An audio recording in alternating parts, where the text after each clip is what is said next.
Rage, turmoil, brutality, and bloodshed. The painful products of social, economic, and legal injustice. Right outside these doors, right here in our city. The tumultuous events of 1967 are forever ingrained in our history books and memory, and set the course for long overdue self-examination on a city, state, and even national scale. The schools were recognizing that they had excluded black and brown people for centuries, from colleges and universities and law schools and med schools, and they had to begin to rectify that. And here in Newark, the pressure was on as a handful of black students in attendance and a progressive law school dean joined the cry for change. I'm Oliver Quinn, and it was the Minority Student Program, lovingly known as MSP, that gave me the opportunity to learn and grow when I first came to Newark in 1972. When I stepped off the train and came to the law school, you could still smell the char in the air from the city that had burned.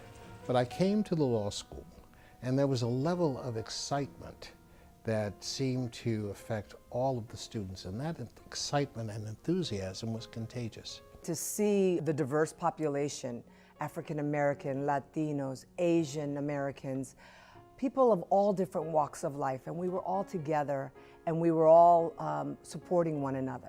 The commitment to social justice was long and deep. We had the professors we had were just trailblazers. In addition to Arthur Kanoy, there was Frank Askin, there was Paul Trachtenberg, there was Ruth Bader Ginsburg, from whom I took a course in conflict of laws.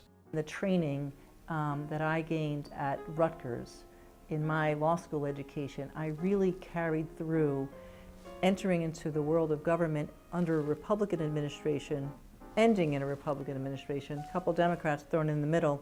It just didn't matter. It was really working from principles of equity and fairness and empathy. I've always described Rutgers Law and my MSP experience here as being transformational because the diversity allowed me to see many, many different perspectives that I just, quite frankly, didn't appreciate. And I think it informs our analytical processes to be more open and to really try to understand all views, and therefore makes us better problem solvers and better advocates.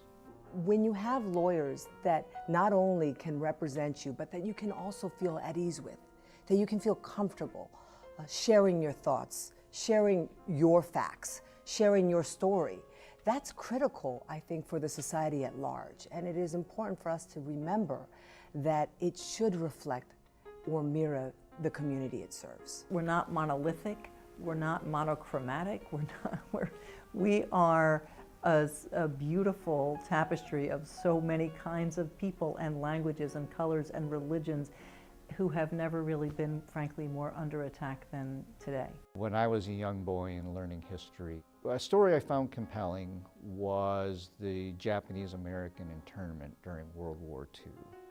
And the whole legal process that revolved around that. And you look at today, it is clear that that shows there's always a need, and I think there always will be a need for more diverse lawyers to continue to advocate for all types of constituencies.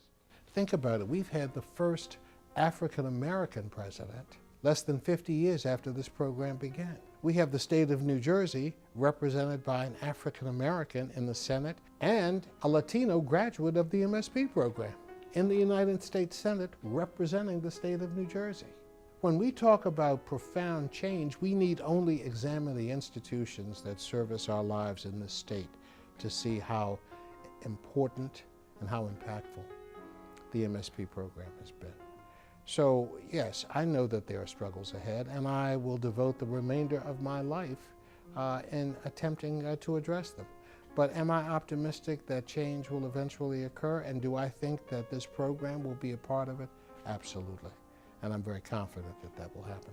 I always marvel at hearing the stories about today's MSP students, both where they came from, what they're doing now, and perhaps most importantly, hearing what their dreams and aspirations are and how the program is helping them to follow their path and succeed in really making better communities and more equal and just societies for all of us.